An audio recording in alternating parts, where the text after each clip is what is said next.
صبح دیگر را در باغ شروع میکنیم. تنکر بالای بودادم در نان لقمه آورده. شاخا، پلنگا، کوینا، پرنسسا، لوتا هر چی بودین تا پشت این در. اینجا منطقه منه. شما فکر کردین اسم قدرته، برین نشون میدم قدرت دست کیه. برای چی شلوارجی پوشیدی؟ با گرگری که پرزوندمت میشه عبرت، بری درس بقیه. بچه‌ها شما دلتون پاکه، دعا کنین بارون بیا. ما دل اون صاف بود که تو 10 بار رفته بودی زیر تریلی. پسر تو فردا با اولیا بیا.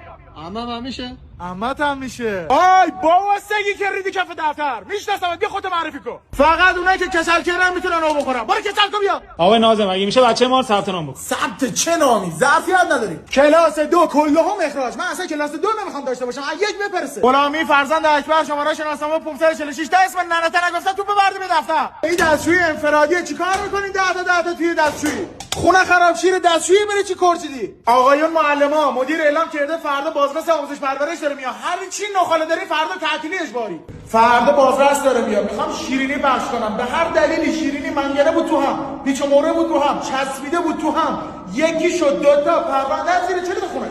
مرادی شرفمون رفت. بازرس مده دانش آموز پرسیده در خیبر کی کنده؟ دانش آموز زار گریه میگه من نکندم. به معلم میگه اصلا خانواده بدبختی داره اهل در کندن نی. خب نمیتونستی بگی ما 2 شیفتیم، شاید کار شیفت صبحیا باشه. آقا یه دری میچن اصلا خرجش میدی، هزینه‌ش میدی. ناظمی صاحب درسی در خیبر حضرت علی کنده.